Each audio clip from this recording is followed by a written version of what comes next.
Hello everyone, so welcome you all complete revision in 9 minutes.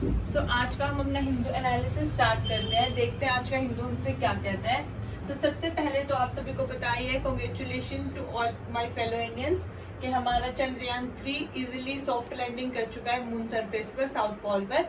तो उसी के regarding हमारे हिंदू में सबसे पहली न्यूज थी कि जो हमारा रोवर है प्रज्ञान एंड द लैंडर जिसका नाम हमारा विक्रम है, वो ये जो सारा मिशन है 41 डेज से कर रहे थे।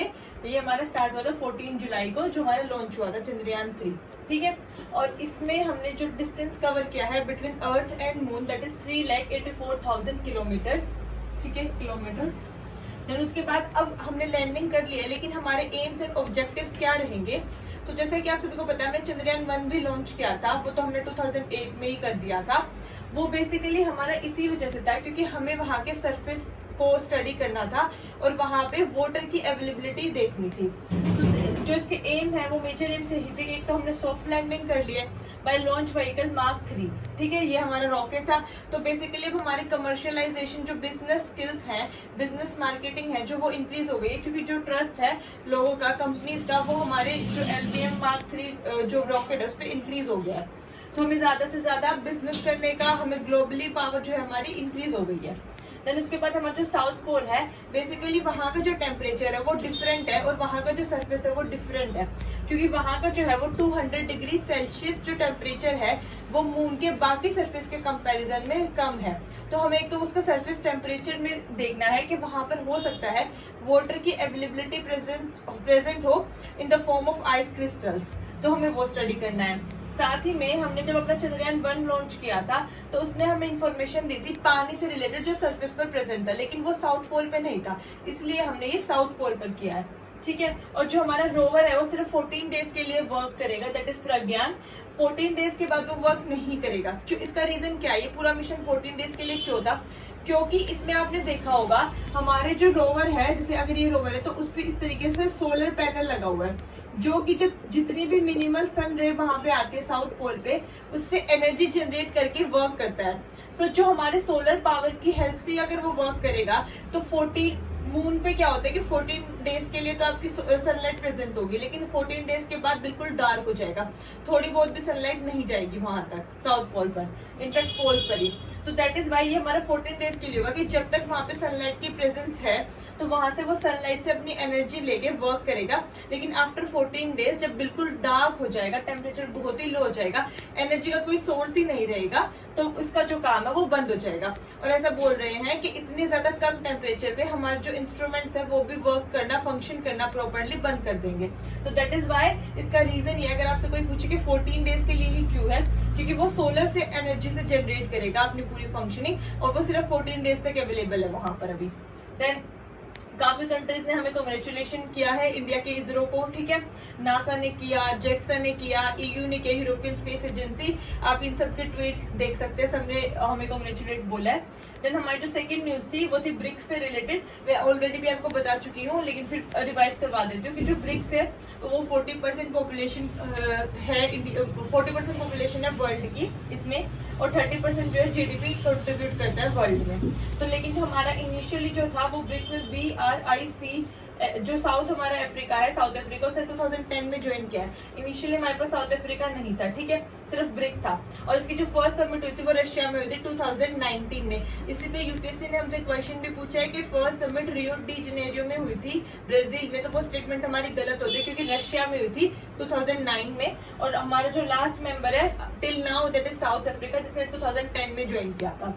नेक्स्ट हमारी जो न्यूज है वो G20 से रिलेटेड है। अभी आप सभी को पता है कि 9 सितंबर से हमारे G20 की मीटिंग स्टार्ट हो जाएंगी, और एज इन इंडिया को इस बार हमें होस्ट करने का जो है मौका मिला है, तो न्यू दिल्ली में हमारी मीटिंग्स होंगी, ठीक है। उसी से पहले आसियान की जो मीटिंग्स है 6 सितंबर को हो रही है, कहाँ पर, इंडोनेशिया जकार्ता में, वहाँ की कैपिटल सिटी में, और वहाँ पे हमारे ईस्ट एशिया समिट मीटिंग्स हो रही है, ठीक है, बाय आसियान। और अब इसका थोड़ा फैक्चुअल देख लेते हैं कि ये जो हमारा first time east Asia summit है ये 2005 में स्टेब्लिश हुआ था, जिसमें 18 कंट्रीज आती है। और फर्स्ट टाइम किसने इसका आइडिया दिया था, किसने प्रमोट किया था, दैट इज 1991 में किया था। कंट्रीज ने एक साथ मिलकर, ईस्ट एशियन कंट्रीज ने, जिनका मोटिव क्या था कि हमें एनवायरमेंट एंड एनर्जी पे वर्क करना है, education, finance, global health issue पे करना है, पेंडेमिक डिजास्टर्स, पेंडेमिक डिजीज पे वर्क करना है, नेचुरल डिजास्टर मैनेजमेंट पे वर्क करना एंड आसियान कनेक्टिविटी होनी चाहिए। ये 6 to 7 पिलर्स इनके मेन पिलर्स है। देन जो आसियान उसमें 10 कंट्रीज आते हैं। आप ये मुझे कमेंट सेक्शन में बताना कि आसियान में कौन कौन सी 10 कंट्रीज आती हैं और उसमें इंडिया मेंबर है या नहीं है, क्योंकि यूपीएससी ने इस पे शायद 2019 या 18 में क्वेश्चन पूछा था कि इंडिया किस किस का मेंबर है, उसमें से आसियान भी एक ऑप्शन में गिवन था। ठीक है, तो आप लोग बताना कि इंडिया मेंबर है आसियान का या नहीं है। और 8 कंट्रीज और आते हैं, लेकिन जो 8 कंट्रीज है जो ईस्ट एशिया समिट है उसमें इंडिया जरूर मेंबर है और इनफैक्ट फाउंडिंग मेंबर है। ठीक है, सो आसियान में 10 कंट्रीज है और उसके अलावा जो आपकी ईस्ट एशिया समिट है वो मिला के, ये ईस्ट एशिया समिट टोटल मिला के हमारी हो जाती है 18 कंट्रीज, जिसमें जो रेस्ट 8 कंट्रीज है उसमें से इंडिया फाउंडिंग मेंबर है ईस्ट एशिया समिट का। नेक्स्ट हमारी न्यूज है सोशल सिक्योरिटी स्कीम्स के ऊपर। बेसिकली एक एडिटोरियल था, एक एडिटोरियल हमारा चंद्रयान के ऊपर था, उसका मैंने ऑलरेडी आपको बता दिया है। तो अब सोशल सिक्योरिटी स्कीम्स देख लेते हैं। ये हमारा जो पीरियोडिक लेबर फोर्स सर्वे है PLFS, उसने कहा है 53% जो है वर्कर्स ऐसे हैं जिनको सोशल सिक्योरिटी स्कीम्स का कोई भी बेनिफिट नहीं होता है। सिर्फ उनको वेज मिलती है, वो काम करते हैं, बेच लेते हैं और घर चले जाते हैं अपने, सिर्फ डेली बेसिस पर इस तरीके से। तो बेसिकली जो यहाँ पे हमारा राइटर है वो कह रहे हैं, थोड़ा क्रिटिसाइज कर रहे हैं गवर्नमेंट को कि वो सोशल सिक्योरिटी स्कीम्स लेकर आते हैं इतनी सारी, बट वो इम्प्लीमेंट नहीं कर पाते इतना अच्छे से। देन हमारी जो मर्सर रिपोर्ट है, ठीक है, CSF, उसने हमें रैंक दिया है 40 out of 43 कि इंडिया के जो सोशल सिक्योरिटी स्कीम्स है उनकी इम्प्लीमेंटेशन इतनी पुअर है कि लोगों को फायदा ही नहीं हो पाता है। ठीक है, फिर हमारा जो फाइनेंशियल ईयर 2011 था उसमें नेशनल सिक्योरिटी फंड एस्टेब्लिश किया गया था, जिसमें आई थिंक 11,000 करोड़ समथिंग जो है फंड्स आपके एलोकेट किए गए थे। ठीक है, नंबर इंपॉर्टेंट नहीं है चाहे कितना भी, बेसिकली आपको उसका बेस पता रहना चाहिए कि उसके प्रिंसिपल्स क्या थे। तो नेशनल सिक्योरिटी फंड इसलिए एस्टेब्लिश किया था जो हम सोशल सिक्योरिटी वर्कर्स को बेनिफिट दे सके। ठीक है, सो लेकिन ये प्रॉपर्ली यूज नहीं हो पाया। देन उसके बाद हमारे जो CAG है उन्होंने भी कैगनेस, उन्होंने अपने 2017 की रिपोर्ट में बोला कि जो मोस्टली मनी है जो भी सिक्योरिटी स्कीम्स के लिए आती है वो अनयूज्ड ही रहती है। इनफैक्ट कैग ने भी अपनी रिपोर्ट में ये मेंशन किया था।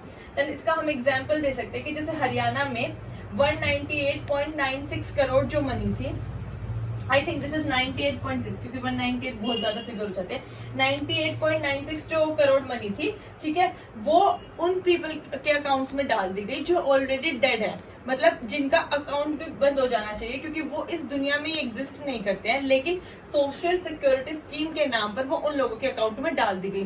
So this is totally wastage of money कि जिसको नहीं मिलना चाहिए उसको दे रहे हैं और जो लिविंग है जिसको जरूरत है सच में उसको नहीं मिल पा रहा है। ठीक है, देन MG नरेगा में भी बजट जो है थोड़ा रिड्यूस कर दिया रिगार्डिंग दिस, और इसके सॉल्यूशंस में आप मेंशन कर सकते हो कि हमें ब्राजील से जो है सीख लेनी चाहिए क्योंकि जो ब्राजील है वो अपने सोशल सेक्टर स्कीम्स को बहुत अच्छे से इम्प्लीमेंट कर रहा है। EPFO को हमें अपना जो EPFO फंड है उसको स्ट्रेंथन करना चाहिए, साथ ही में हमें अपनी जो इम्प्लीमेंटेशन पॉलिसीज हैं उनको जरूर चेक करना चाहिए रेगुलर बेसिस पर। ठीक है, क्योंकि हमें ट्रांसपेरेंसी इंश्योर करनी पड़ेगी और साथ ही में एफिशिएंसी इंश्योर करनी पड़ेगी।